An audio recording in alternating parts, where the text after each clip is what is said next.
being my authentic self, showing up fully, offering myself fully, receiving love, giving love, receiving love from the Father, receiving love from you and my friends, my family, offering that feels like practicing for heaven. That feels like the abundant life.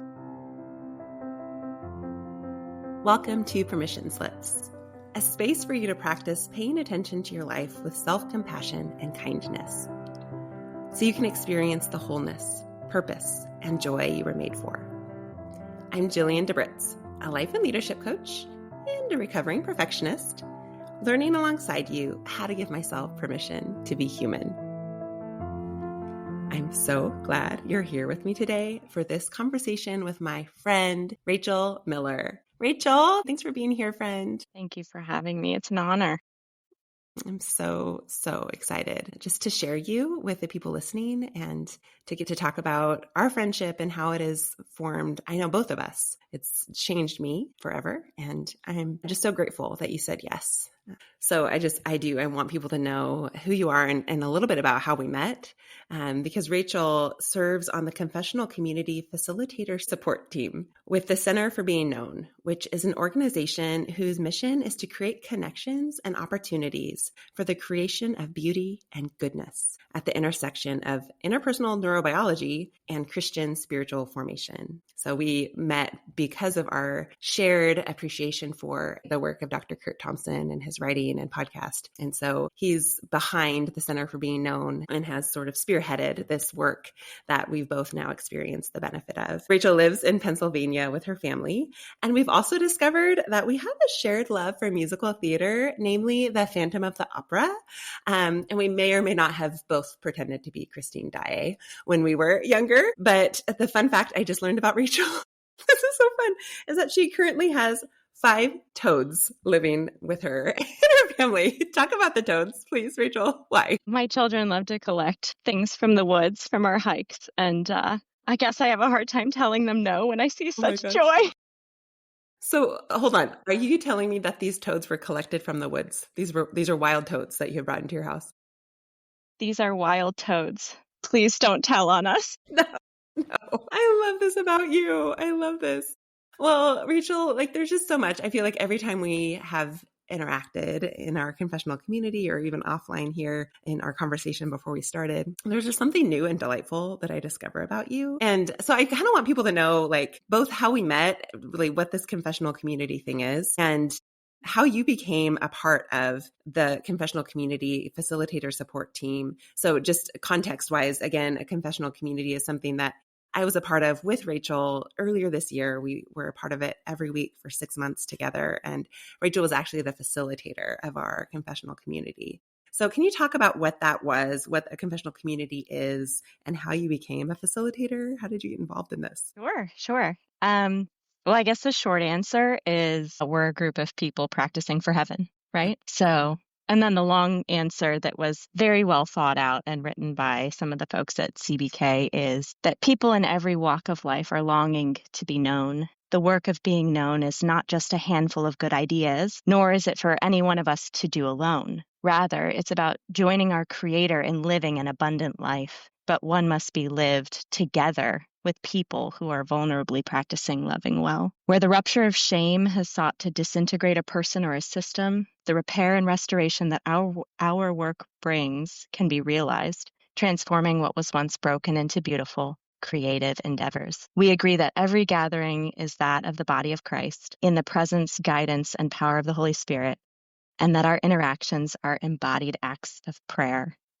And I could not have said it better than that. Wow. It's so beautiful, right? This idea of restoration through showing up together as the body of Christ in a way that heals the impact of shame through the community that we form together. That's so beautiful. So can you kind of summarize so a confessional community is this really intentional group of vulnerable people practicing, telling their stories more truly, practicing for heaven. What does that mean? What does that look like?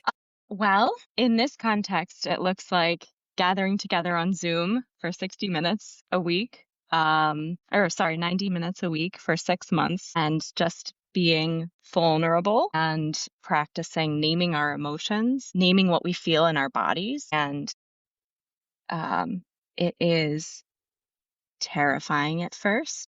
These are strangers. We don't know any of them before we enter that first meeting, right? And we're we're asking people to share the deepest parts of themselves, maybe things that they've never even told close friends and family. And we're building trust and we're building a safe place to share those things, um, and be accepted in them. Yeah, which it's so interesting. I am someone who values being deeply known. Like vulnerability is one of my highest personal values. I know the healing power of connection that comes through vulnerability. And even as you say that, like I have this voice in the back of my mind that's like, why in the world would anyone do that? Why would anyone meet with strangers on the internet and just share their stuff? Like what in the world? But truly though, what drew you to a confessional Mm, community, and what was that experience like for you? yeah. Okay. So we're gonna, I know you value going deep, so we're gonna go deep. I I love did, it. yeah. Well, right around the time I turned 30, I found myself in a place where I kept saying, okay, Jesus says that there's abundant life. Like he came for us to have abundant life. Where is it? What's going on? There's a huge disconnect here. Where is it? So I guess that prompted me to go and run hard after it. And I was doing all the things that I thought would lead to abundant life. I was serving in church ministries and doing all of the Christian things, Mm-hmm. all the practices, which are beautiful, but they aren't the life. He's the life. And so I guess confessional communities are just another practice, but it was a practice with the embodied Holy Spirit, in other people. It was practicing in real time, essentially with Him. Mm-hmm. Yeah. Well, and I hear you saying that there is this external behavior that you were doing the things, which I so relate to that. I so relate to that sense of like, I'm doing the things I'm supposed to do, but my insides still feel like there's something missing.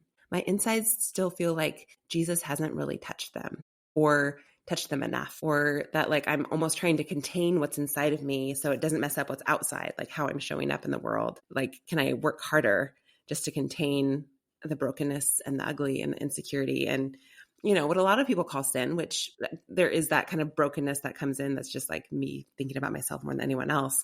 But there's also this place where I'm so aware of my wounds that are have been unattended to, that I often blame myself for, like, oh, if I'm hurting or I'm insecure, it's probably because I didn't work hard enough or I did something wrong. But what I hear you saying is like, no, that there's more that you wanted that would make space for those internal, heart, emotional, embodied experiences to be brought into the space where all of you could experience that abundant life. Yeah. Yeah. Yeah, that's really good. And I'll say that the practices that I was doing, while good practices, I was becoming angrier and angrier on the inside. Mm, And that always comes out sideways onto the people that you love. So I hear you with the containing it so that it doesn't, you yeah. know, come Well, and it out. makes me think of what Kurt Thompson, who again I mentioned in the beginning, Dr. Kurt Thompson has had such a profound impact on my healing journey, my spiritual journey, and I know same for you. And most people, actually, I think everyone who joins a confessional community is in some way familiar with his work, writing, podcast, the Being Known podcast, which I'll make sure to put links in the show notes for these. But I remember hearing him say that and it was in actually The Soul of Desire that he talks a lot about these confessional communities. But he talks about how we are created, we are made to create artifacts of goodness and beauty in the world. And the energy it requires to contain the angst, the hurt, the wounds, the buried emotion that we've never given ourselves space to acknowledge or feel, the past experiences that we say are in the past, so let's just leave them there, like it doesn't matter, like move forward. We don't realize how much energy we are burning to contain those things. And so we cannot then use the energy to create the goodness and beauty in the world that we're made for.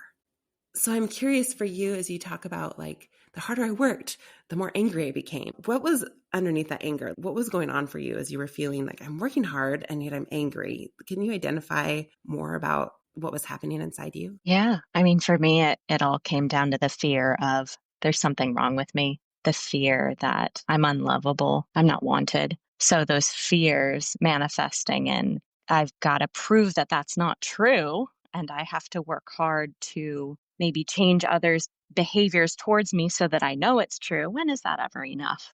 When is it Never, enough? never. It's exhausting. Right, right. And I remember, as you talked about the weight of containing all those things, the burden of containing all of that so that it doesn't explode on the people that I love. And I remember sharing in group that my family had often says, "Mom, you look so angry." And I imagine that I walk around with this scowl on my face all the time. And all of a sudden it dawned on me and when I was receiving from you guys that I do have so much tension on the inside that it was coming out on my face. And that's what my kids were seeing. And I thought, I don't want to carry this anymore. I don't want Yeah. to carry this burden. I don't want to try to contain this and have it come out on my face. I want the Yeah. wrinkles that are on the sides of my eyes Right. from The smile smiling too lines. much. Yeah, Yeah. I don't want the worry Totally. lines from scowling. Yeah. Oh man, such a beautifully honest. I want to say confession. As we talk about Mm, confessional communities, we're speaking the truth. We're practicing telling the truth more fully, telling our stories more fully, and your honesty to recognize, man, I'm angry in ways that I didn't even know were coming out on like in ways that people around me are noticing. Like, one, that must have been so devastating for you because I know that's the last way that you want to show up to the people you mm, care about. And two, I think about how brave you are that you would notice, okay, there's a disconnect between what I'm feeling inside and how I'm showing up to the people around me and actually who I want to be to them and even mm. who you're made to be able to name that honestly and then say, okay, I'm going to go to a place where I can tell the truth about that. And I'm going to let people see that part of me with the hope that maybe something about being seen, being known will heal and release that tension. That's really brave. Thanks, Jillian. Well, and even as you're talking, like this is something that we model. And I want to talk about a little bit about kind of the liturgy, like the structure of a confessional community, because it's something that as I heard about it, I thought that's kind of weird. That's a weird way to structure a group. But walking through it is actually so beautiful, like unexpectedly beautiful. But as you were talking, something I noticed that we do during our group meetings, we name what we're noticing in our own bodies and in our own emotions. And so as you were talking, I was just noticing even this tightness in my chest, like I could feel the tension that of what you were carrying. I could feel that in my body, like just the weight of it and the tightness and that sense of constraint, which, gosh, yeah, is exhausting. That feels exhausting to even listen and hear you name that. Can you talk about that structure, that liturgy, so like 6 to 8-ish people gather once a week for 90 minutes? What do we do? Like, yeah, we spill our guts. Say more about that sounds awful. Say more about how we make it safe for people. Yeah. Well, so it's a little different than a Bible study group or a group or counseling or a friend group, if you will, and that we do have very strategic guardrails that we aim to follow. And as facilitators, we're full participants as well. So the facilitators are also sharing their stories and receiving Yeah. feedback from those Yeah. stories. I'm so glad you said that because I think a lot of people might wonder, like, so is this like a counseling group? Are these therapists?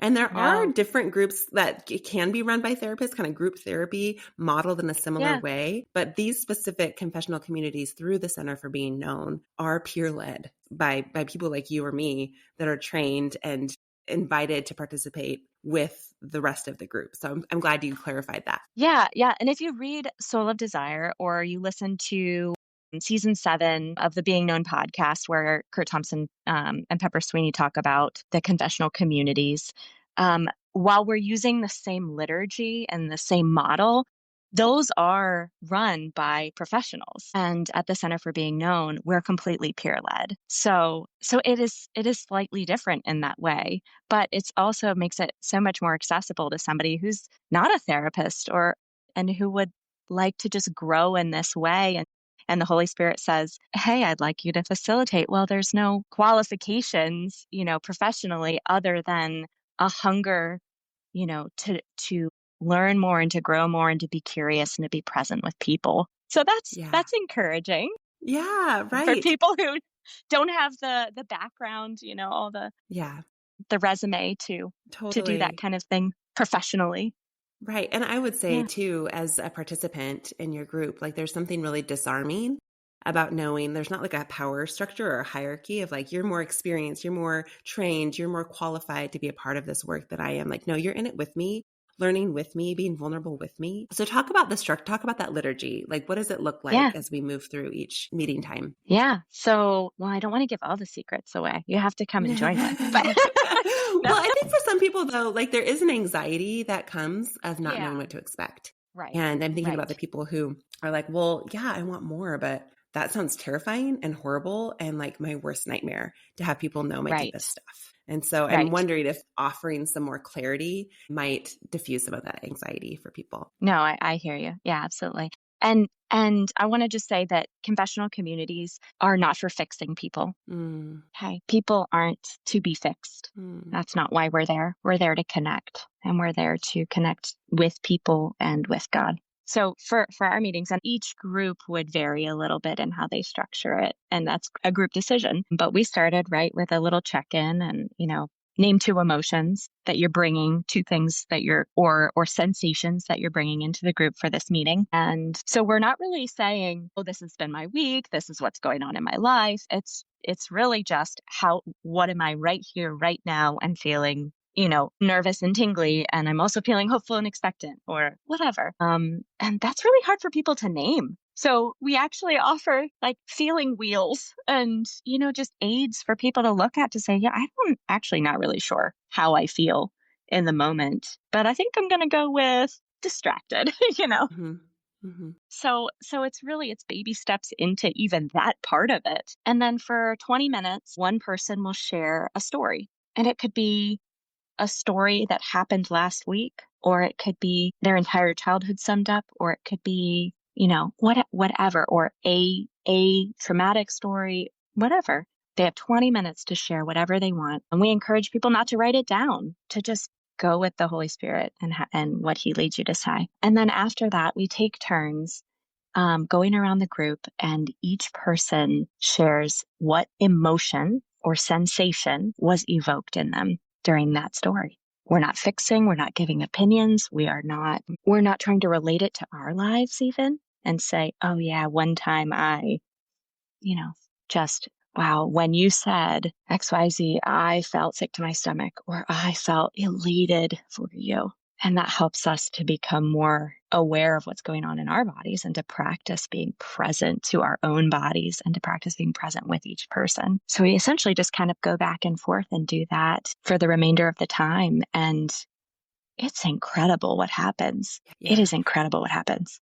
It's so interesting because as you're talking about the liturgy of the storyteller, having people hear how their story is impacting them emotionally and in their bodies, and then back and forth, the storyteller reflecting what it's like to have people be impacted by their story. On the outside, on paper, you're like, okay, well, what does that do? Like, what is the point of that?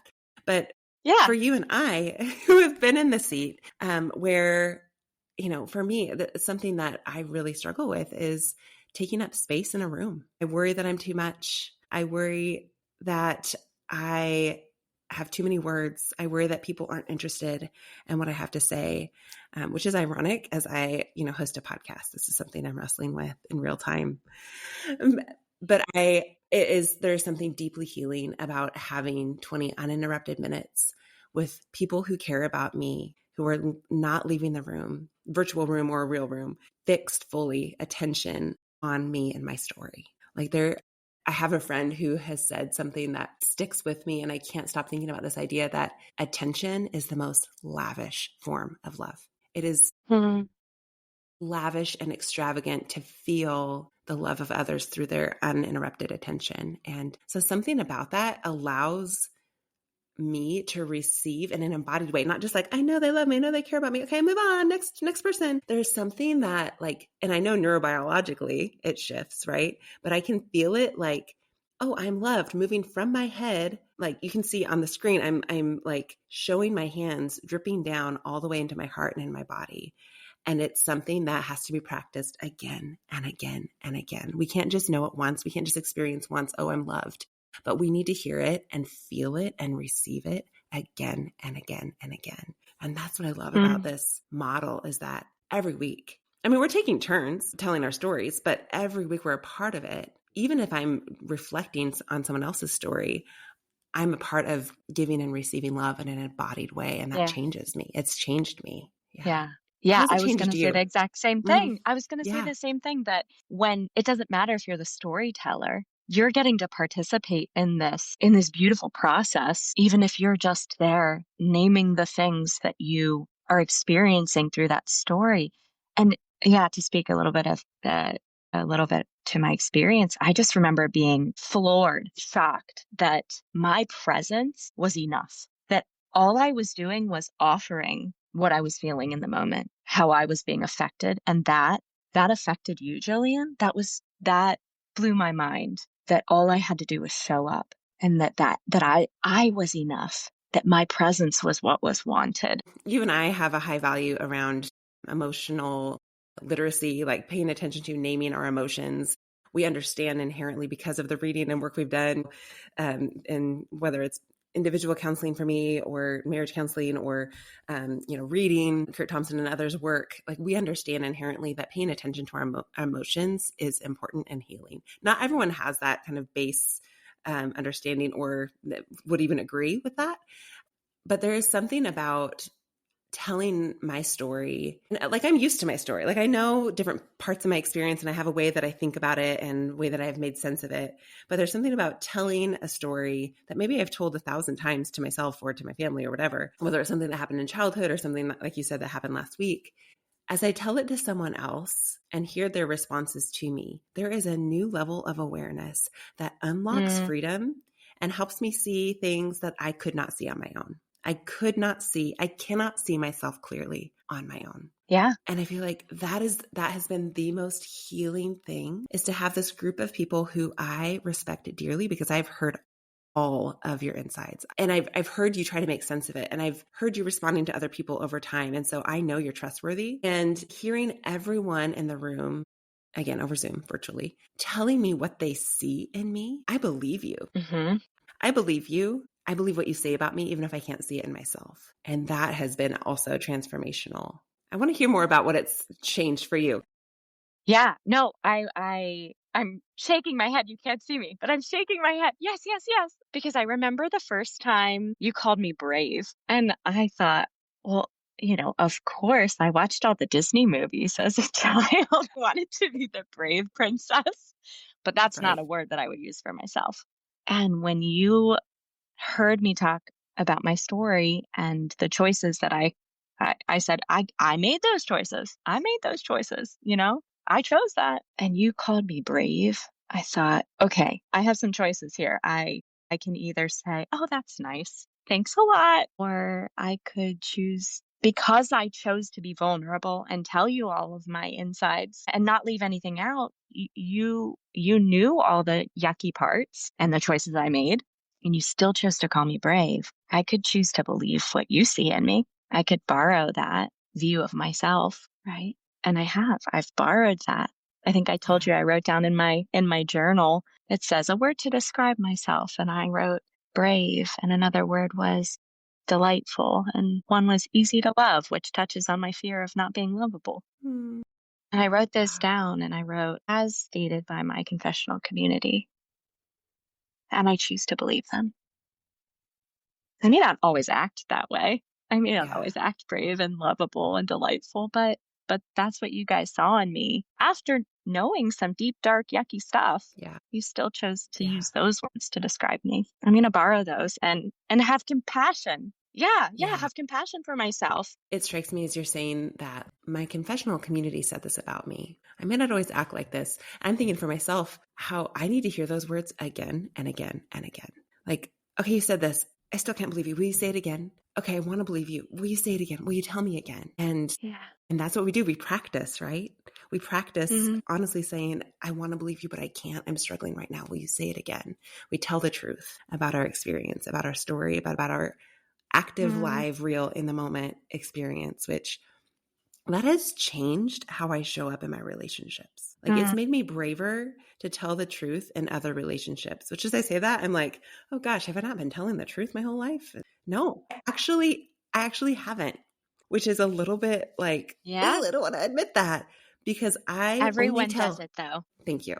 Thank you. But You're the not the truth only is, one. I have practice, right? Like you said, in order to manage that shame and that fear of rejection, which we all do, I've managed the parts of myself that I share. I've Right. limited the parts of the truth that I will tell based on how I anticipate others will respond. And I Right. mean, I think this is the work in marriage. Like Corey and I have been working so hard because we know how to make each other happy and make things easy and comfortable.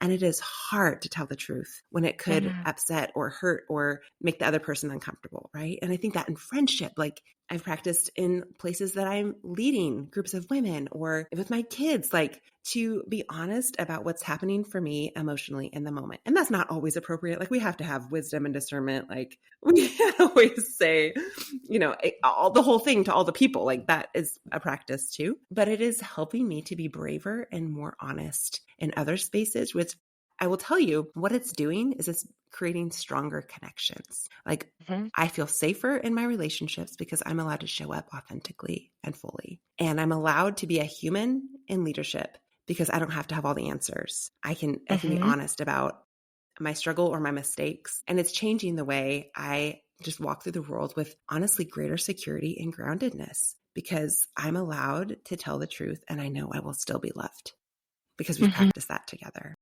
Have you seen that outside of our group too? Like, how's it impacted your relationships outside of Yeah. confessional community? Yeah, I definitely can relate to being more truthful. Not that I was trying not to be truthful or trying to hide, but like you said, you sort of manage what you Yeah. share and you Yeah. might leave out some of the, details that would not put you in a good light, but just being more honest with my spouse. And here's one, doing it and not being received well with a spouse or a friend, but still being okay because Yeah. I have been received well, because I have been cared for, and because I'm learning to care for myself and borrowing how you see me, borrowing the compassion that you offer me.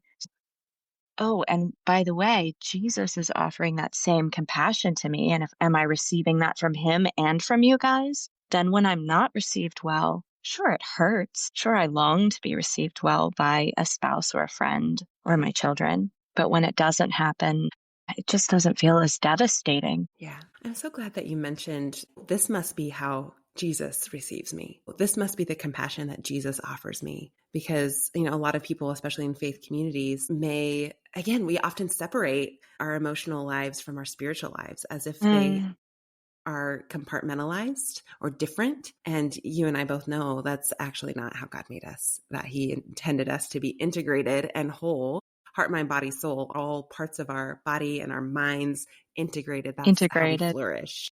Yes. And again, Kurt Thompson talks about how what Christians call this work of sanctification, becoming whole, is in the language of interpersonal neurobiology called integration. So it's the same thing. Mm, And that's what we're trying to do is bring all of our parts together. And so as you talk about experiencing compassion through others and how that helps you imagine and receive the compassion and kindness of Christ toward you, I think that's so important to highlight is that's what's been transformative for me is, oh, mm. God's love for me is no longer just an idea. Like I'm receiving it through his body Yes, embodied yeah. in these humans. Yeah. Yeah. Yeah, and you were talking about earlier, you said, tell me again that I am brave. Tell me again that it's almost like a little kid coming up and saying, Mom, tell me again I'm beautiful, right? And we're Yeah. and it just reminded me of a prayer that I often fall back to. Father, would you just remind me again how much you love me? Would you just I'm forgot. I forgot today, or I've forgotten over the last couple of hours. Could you just remind me again how much you delight in me? Because I know you do. I trust you, but I've forgotten. I just need that reminder, right? What a beautiful prayer. That just gave me goosebumps head to toe. To hear the intimacy and honesty with which you're able to bring yourself and your need to God. And I know, like, truly, I have goosebumps on my scalp right now because I know that's his heart and his delight to hear that truth and to answer that prayer, he never gets tired of it. Just like I never get tired of telling my kids, yes, I love you. Yes, I love you. Yes, I love you. And also because you've practiced telling the truth with people you trust, you can do that in freedom. Yeah. Well, and I just want to say too, like the more you put into, say you do join a confessional community, the more vulnerable you choose to be, the more potential for beauty. And I would say that's a direct translation to it. The more vulnerable you choose to be with the Lord, Yeah. you Yeah, know, totally. the more beauty there is to receive, right? Because if we're managing how we show up with God Yeah. too, Which I not that did. he's going to withhold. Yeah, not that Right. he's going to withhold, but I'm withholding. Hmm. And I think that affects Right. my receiving. Totally, because I've believed that if I can perform and do the right things for him on the outside, then that's going to affect my acceptability, like his acceptance and pleasure with me. Like it's based on my performance. And so again, we're breaking that through our lived experience with one another.